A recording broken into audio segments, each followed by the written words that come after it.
My guest today is Lawrence McDonald, who arrived in Florida this week as a refugee under President Trump's program for racial minorities experiencing unfair, unjust racial discrimination or persecution. Lawrence, greetings. Welcome to the program.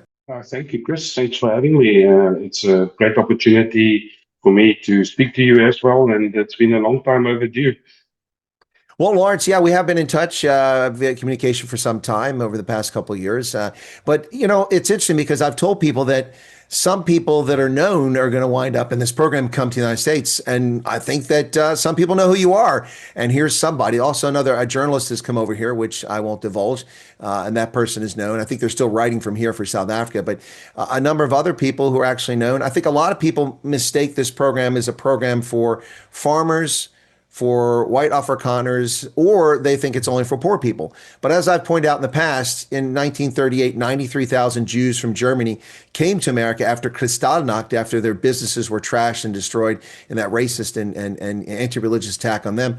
And most of them weren't poor. So all kinds of people come over here. And now we have a former member of parliament and a member of the African National Congress, and that would be you. Thank you, Chris. Thank you for having me. I'm very grateful to the United States of America for allowing me into America on this refugee program. Very grateful to the people of the United States, because it's, at the end of the day, it's the taxpayer dollar that puts us here. And I'm extremely amazed at what a country looks like that works, where everything works and everybody works. It's just amazing. We're very grateful. Well, Lawrence, this video is probably going to get a lot of people's attention. You are a member of the African National Congress, a party that President Trump hasn't explicitly called out, but basically implied is responsible for the decline in South Africa. Were you a lifelong member, or when did you come to the ANC? Chris, my wife and I joined the ANC in the Mandela euphoria.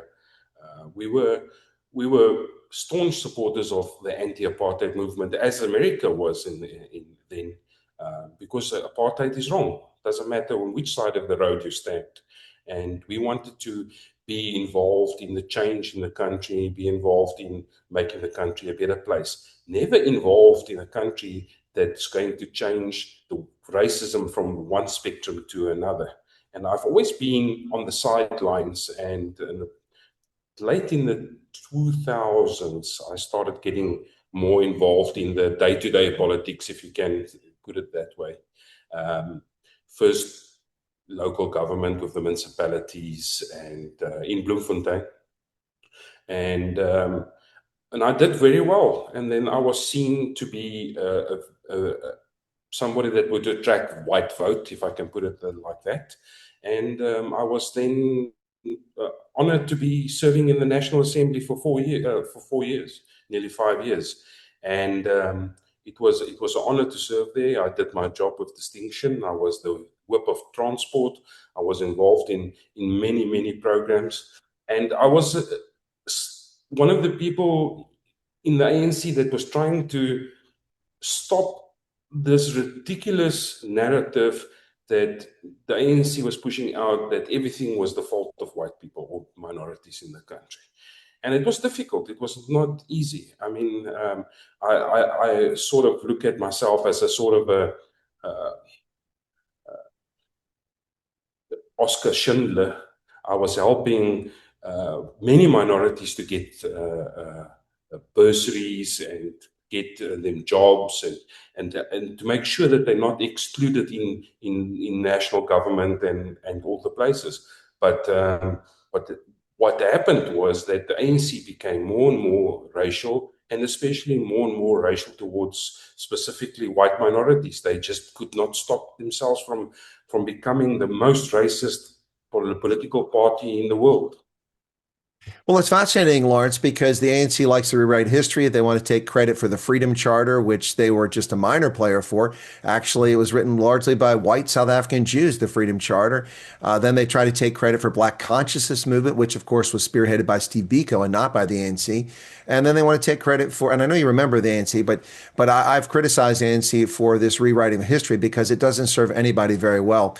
But so you were opposed to apartheid, as many people were, including, as you mentioned, the United States, which doesn't get any credit for it in the rewriting of history. But the United States, of course, imposed sanctions over President Reagan's veto on South Africa over the National Party over the apartheid. So you were with the ANC during the liberation struggle as a young man, and then voted with it and became more active.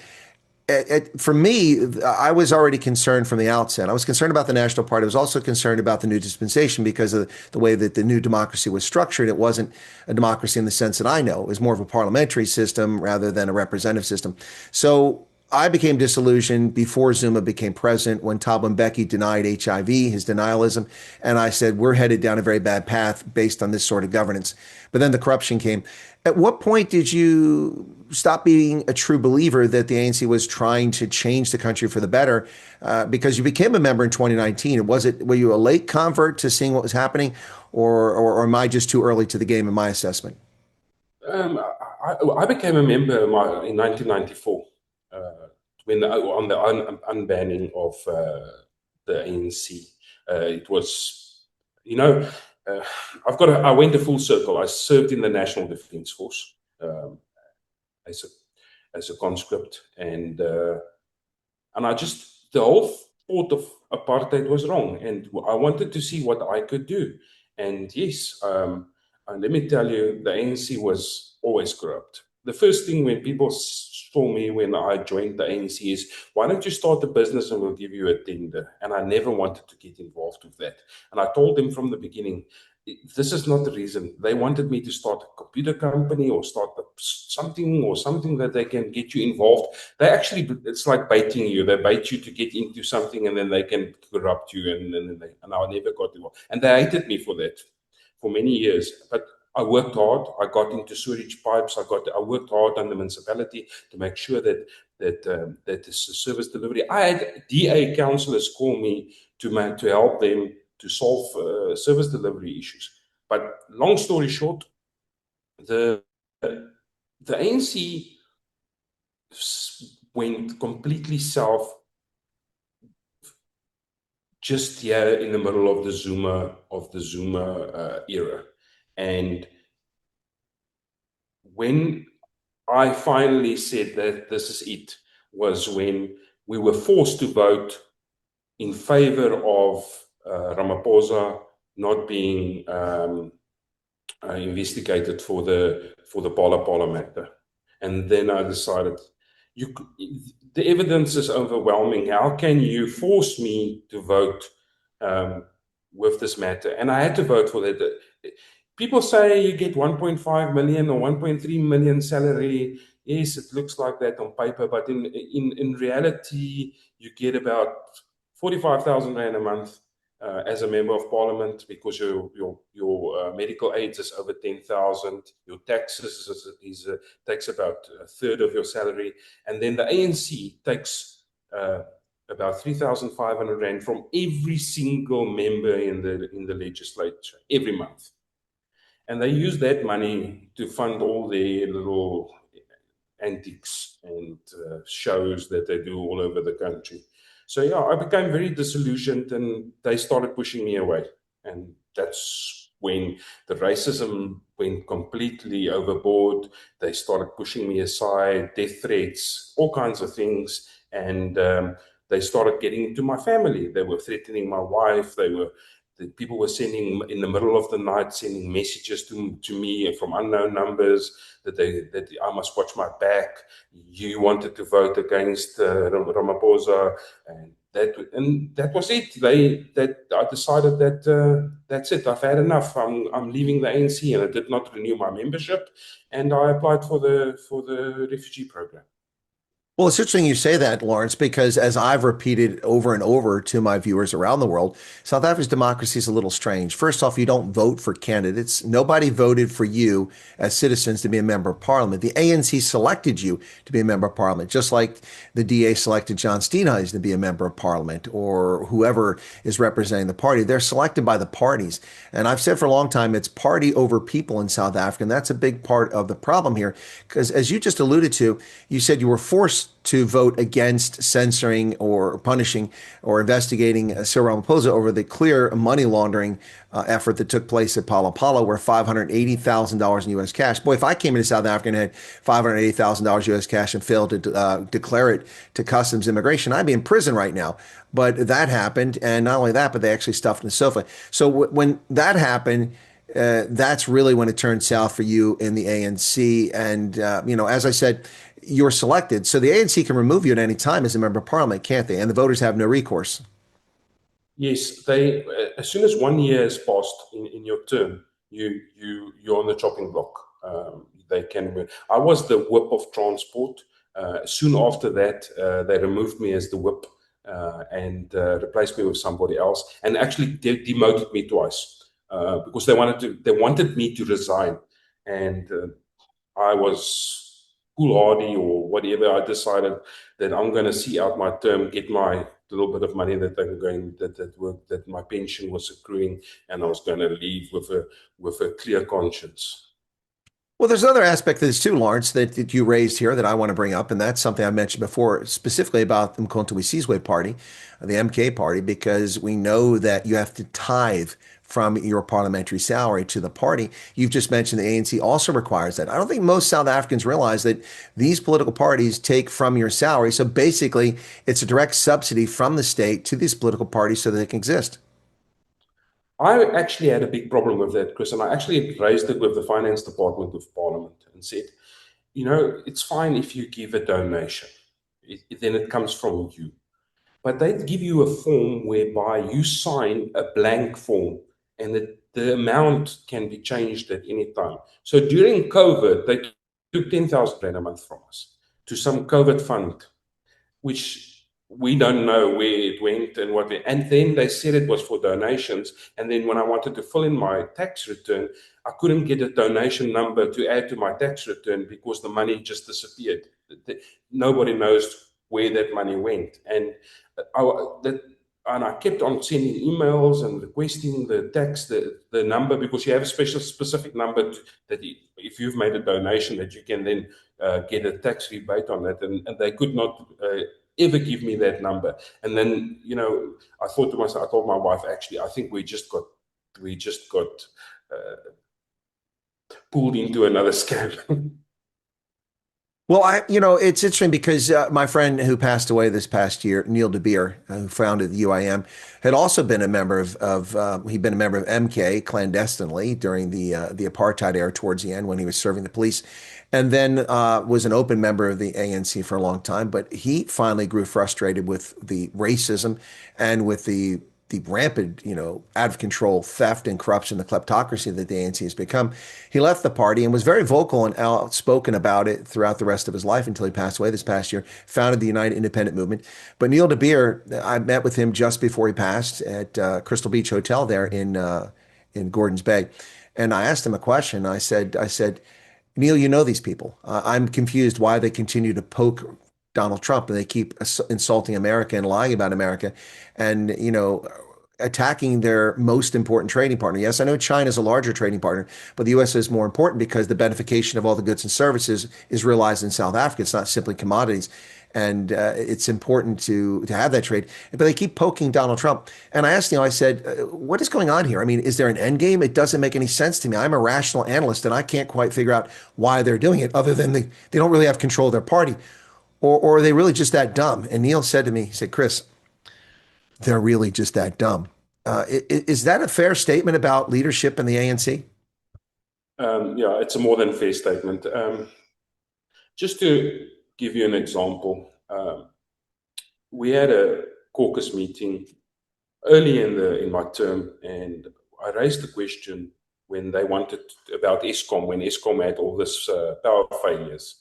And I said to Gwenny Montashe, I asked him a question, and I actually made a statement in the question. I said to him, if you continue raising the prices of the electricity, the basic units, you're eventually going to price Eskom out of the market. The poor person that's living in a shack that can only afford 100 rands worth of electricity will be the person that you are supposed to be helping is going to be the most affected because that person's only getting 3 or 4 units now.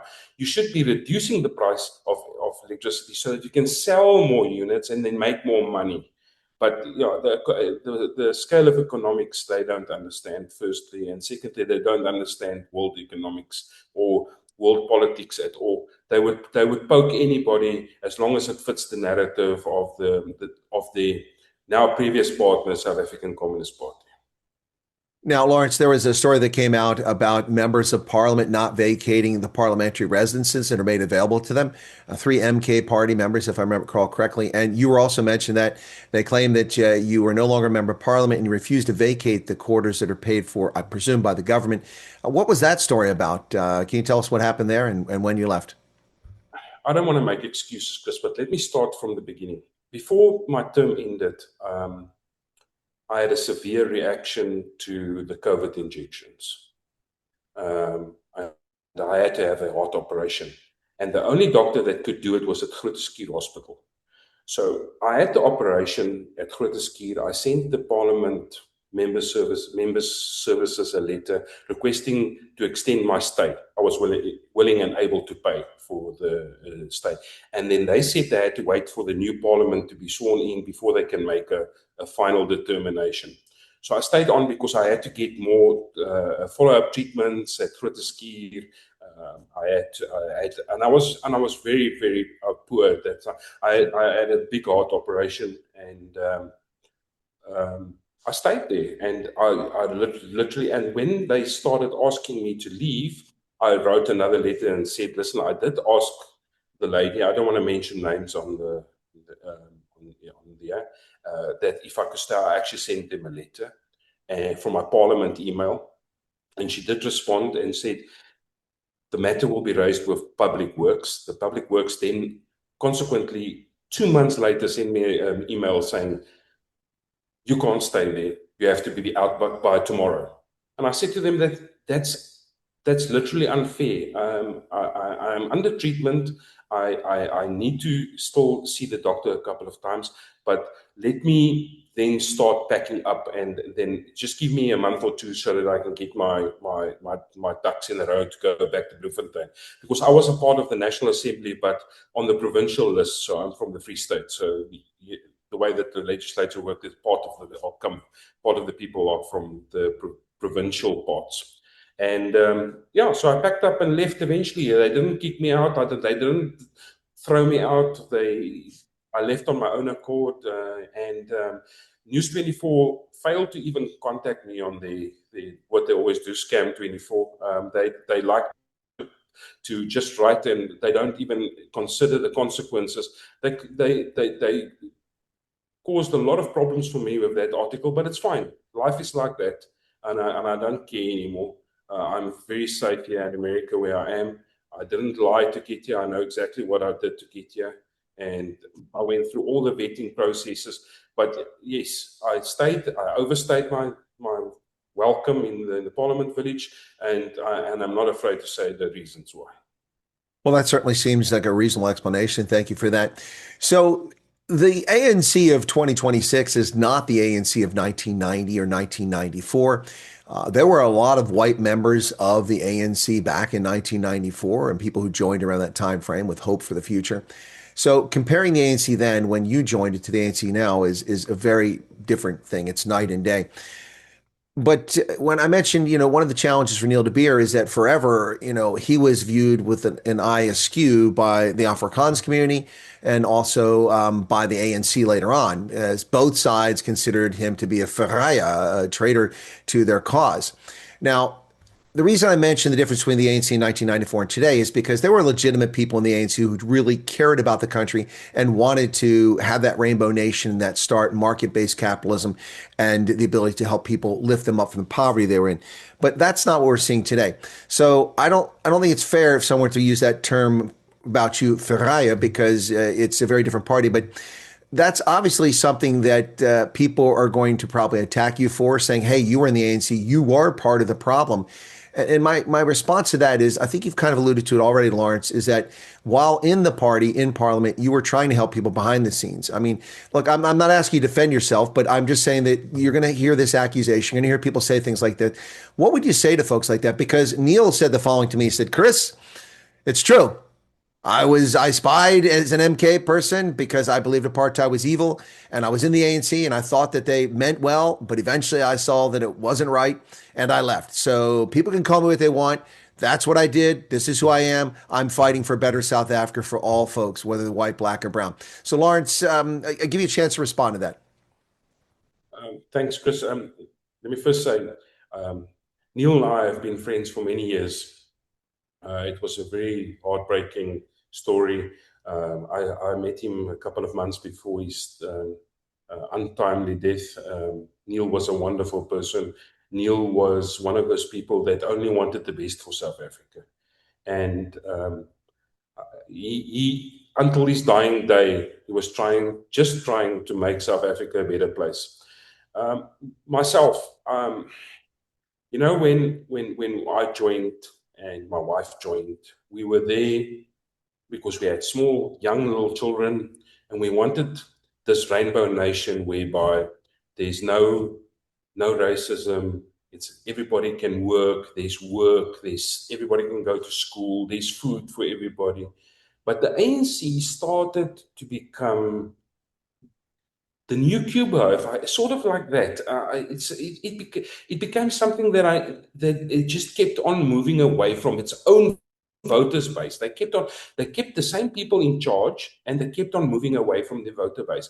I mean, all the white people, or not all, 99% of the white people that joined the ANC when I was in the ANC, and people that have joined after me, they've all recently left the ANC because the ANC has become a racist party. They've been racist against whites, against coloreds, against Indians, and they've decided that they want us out of the country. If you look at the narrative on Twitter or X, whatever you want to call it, that every post, as long as you're not, if you're black, or you're fine. But if you are any other racial group, you must the words that they use, you can't use on.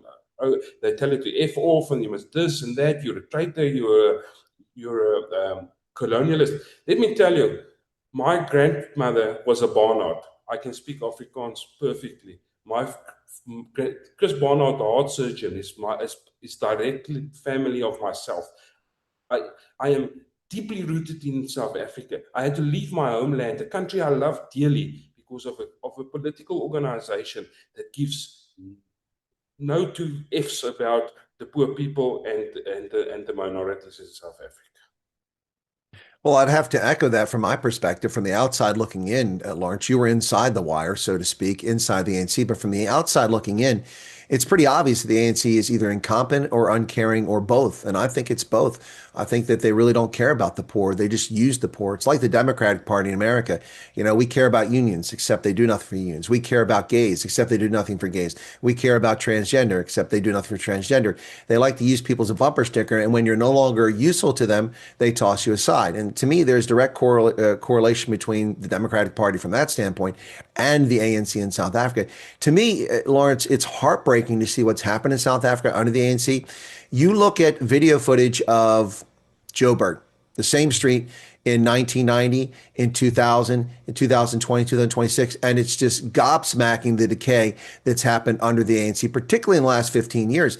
Places that were once safe are just cesspools now. You know, they never finished the Highlands Water Project that the National Party started. They only did phase one, and now nobody has any clean water in Gauteng. It's just an absolute mess, and just one disaster after another. And all we see is Cyril going on making empty promises, none of which have been fulfilled. The $100 billion of foreign direct investment, the digital city, you know, all this thing, gender-based violence will be ended. Things are demonstrably worse on a daily basis. I go back every 6 months and visit, and I travel all over the country, and every place I go, every place, including Cape Town, is demonstrably worse.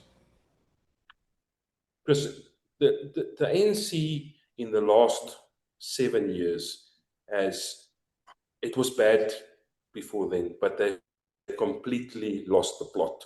I mean, since a couple of years ago, and I think just before the 2019 elections, in 2018, A plane from Iran landed in Waterkloof, and it had a pallet of dollars on it. It was probably the dollars that your president Obama sent to Iraq and Iran, or trying to buy, I don't know, but a pallet of dollars, because the ANC could not afford to do its elections. The ANC is broke, completely broke. They live off tenders of and money from other people. The ANC has decided to destroy the country, because if you can destroy it, then nobody's going to be the wiser the more you steal. You know, I was once sitting on a plane with Thabo Mbeki and Thabo Mbeki's wife on a flight to Dubai many years ago, and Thabo Mbeki's wife said to me, "You know what? I don't mind if people steal money, but for God's sake, fix the roads, fix the plumbing, fix everything, because at least then we know some of the money went to the right places." And we had a long conversation. And yes, Thabo Mbeki maybe was one of the better presidents, but the country, I feel sorry for the poor people. And there's always this question when people ask me, "Why did you do that? You ran away. You could have stayed here." I don't want to. My kids have left the country. I can't stay in a country where the color of my skin puts a target on my back. Well, not only that, I mean, the actual threats to your life, as you alluded to earlier, and there's people actually going after you. So let me switch the conversation now to the fact that you've become a refugee. You've come to the United States under President Trump's program, welcoming Afrikaner ethnicity and racial minorities to the United States who are suffering from unjust racial persecution. With a name like Lawrence McDonald, sounds very, Anglo or Scot Celtic origin. But as you alluded to, you and your accent clearly, that's clearly not an English South African accent you've got there. It's more like an Afrikaner accent. But you've come over here now. Let's talk about your experience. Did you do the PRM email? Did you do the statement of interest? Did you do the intake questionnaire, or a combination of those? Okay. I did the February, what's it, the PRM, and then I heard nothing. And then I did the May one and heard nothing. And November, I was sitting there. My mom just passed a couple of weeks before that, and I was sitting there with my wife and said, "You know what? This is Hail Mary. I'm going to do it again." And I applied on the first day that it opened in November, and here I am. So you did the PRM email, you did the statement of interest, and then you did do the intake questionnaire. So you began expressing interest in this program well over a year ago, and you've just arrived on May 1st. That's correct, yes. I So applied in February, yes. what was the most frustrating aspect of the program for you? Was it the wait? Not the wait, the lack of information, Chris. You know, because I'm been in government, and and I've been, although it was the ANC government, I was in government. The flow of information is very slow out of CWS. Like, for an example, my flight tickets, where I only got them on the 17th, but they were already issued on the 8th. Yeah, that's been a recurring problem, and it really is frustrating. And I think it's frankly unacceptable. There needs to be leadership in that organization. When those tickets are cut, there should be an email that goes out immediately or within a day, and then a follow-up phone call to confirm that those people had seen the email.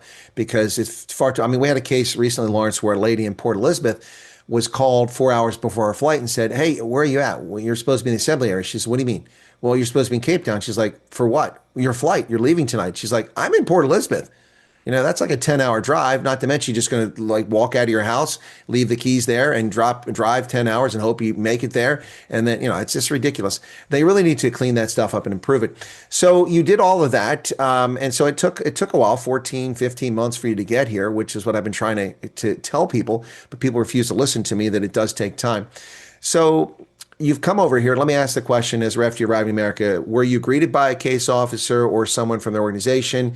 Did they take you to temporary accommodation? And if so, was it suitable? And it's kind of early. It's only been 2 days. So are you in permanent accommodation or still in a hotel? Okay, so we arrived in DC on the 28th of April. Somebody from the IOM received us at uh, Border Patrol and helped us through the whole process. We stepped in DC in a very, very nice motel. We were looked after very nicely. There was hot food for us available. Um, we had to get up very early to catch the flight I'm in Tampa. We got up, I think, at 4 o'clock in the morning. It wasn't a problem because of the jet lag. You don't sleep much anyway.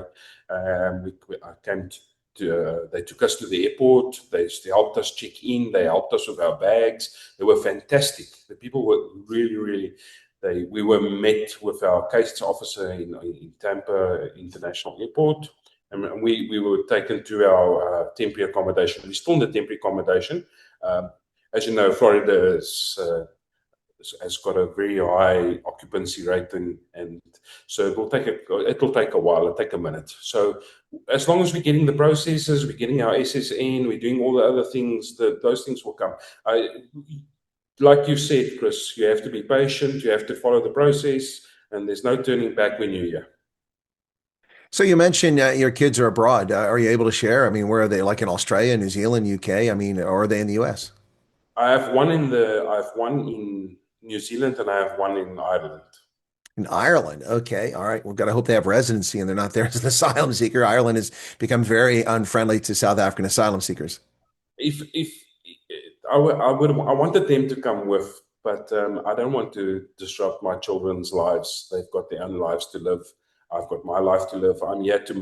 To I'm here to do my part for the American people. I'm here to work. I'm not. I don't want to be a sponge. I don't want to be reliant on the United States government for handouts. I'm here to work.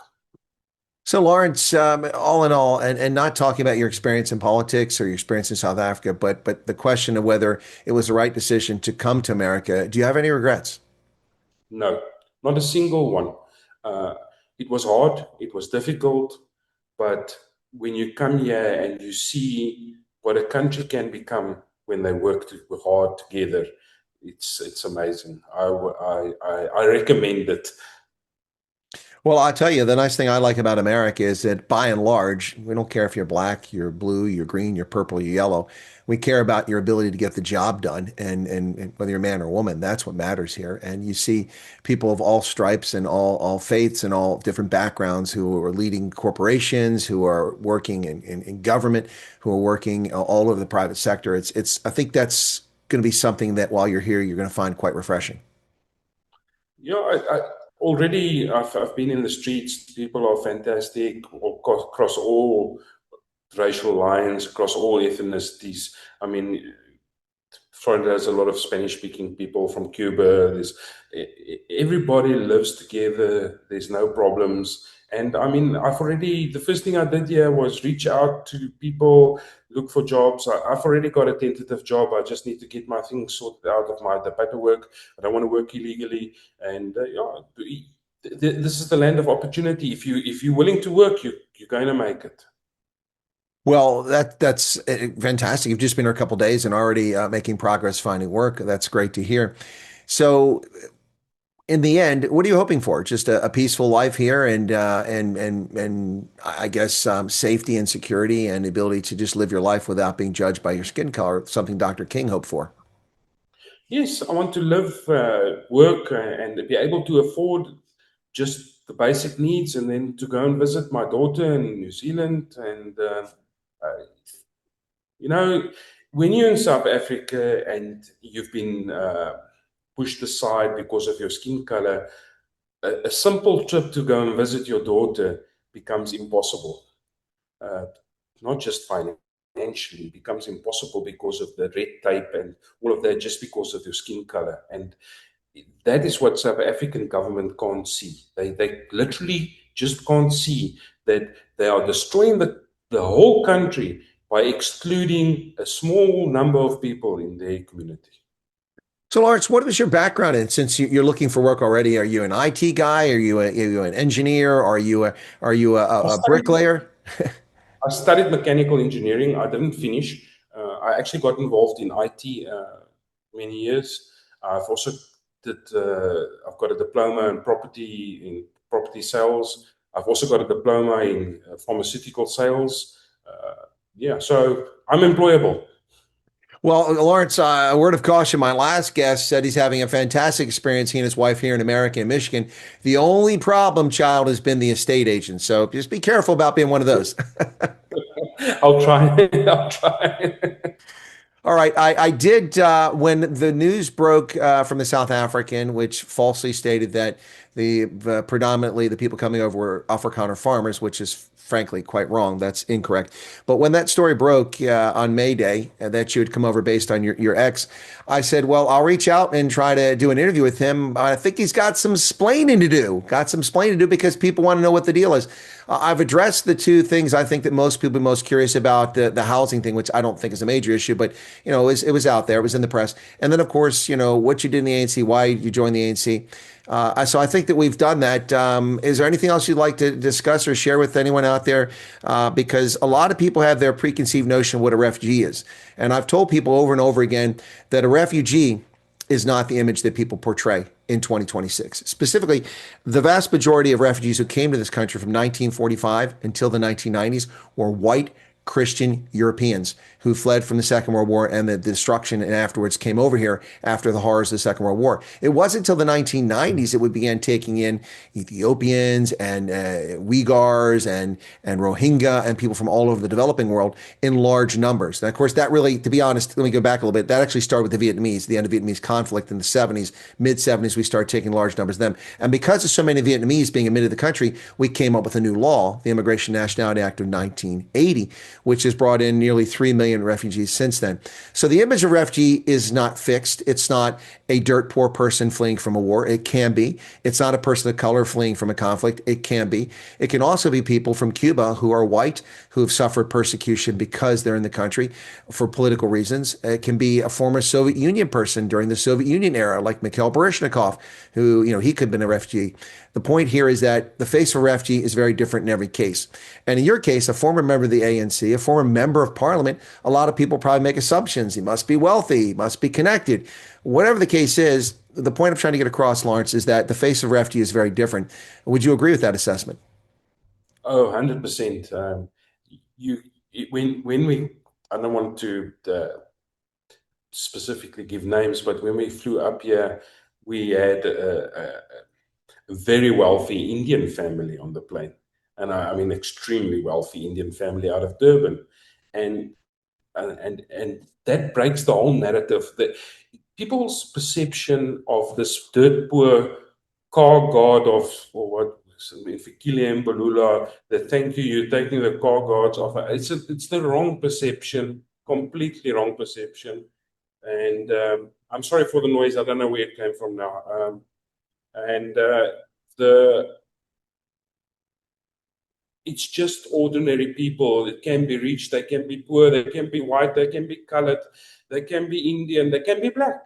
It's just about what brings you to this country, what persecution brings you to this country. Well, 100%. And that's the point I've been trying to get across for a long time. South African media and US media, Western media refuse to accept the reality. Now, finally, after my endless interviews and reportage on this subject, now they've altered it, saying predominantly white, oftentimes, instead of saying, white, because they know they've been called out on it. So it's good to see. And Lawrence, I know that the ANC is watching my videos. So I don't want to ask you if you have a message for the ANC. I don't want to put you in the hot seat there, but I do have a message for the ANC. Clean your act up. It's time to clean your act up. The purpose of any apartheid wasn't for black supremacy and racism flipped in the other direction. It was meant for people to live together.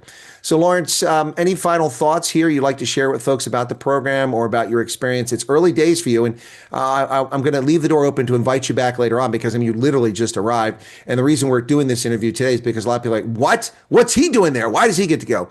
Well, because he had legitimate basis when he explained USCIS, his legitimate persecution or fears of persecution in the future. But any thoughts you'd like to share with people in closing comments?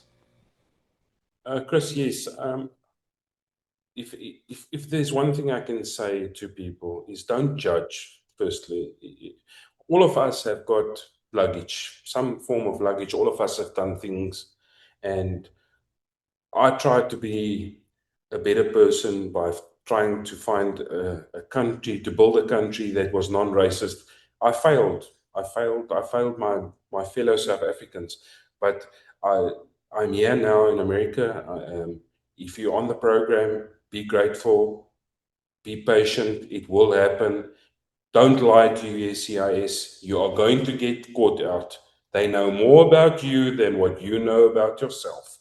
Um, you speak the truth, and the truth will set you free. And this is the country of the that will make you or break you. If you want to come here and think you're going to come just sit here and do nothing, don't come.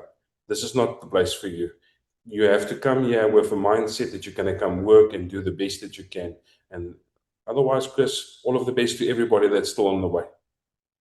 Well, thank you very much for that, Lawrence. I appreciate it. And I do appreciate you, without hesitation, offering to come on and do the interview. And I did say I would ask you a couple difficult questions. I think we've addressed those difficult questions. And like Neil DeBeer, you've answered them. So I appreciate that an awful lot. And for those out there viewing the program, once again, the face of a refugee is not what you presume it is. It is multifaceted, and people from all backgrounds and all income levels and all experience levels can come over. And in the case of South Africa, it includes whites, coloreds, Indians, and even a few Black South Africans. Now, Lawrence, I'm going to leave you with one parting note. If you have contact with that Indian family, feel free to tell them to reach out and super chat me in massive levels on my channel. I'll do that. I'll do that. All right, folks, that's Lawrence McDonald, former member of Parliament from the African National Congress and a Free Stater who is here in the United States now under President Trump's refugee relocation program. And to everyone watching, thank you for your time. I appreciate your support for the program. And my thanks to my guest, Lawrence McDonald. Thank you.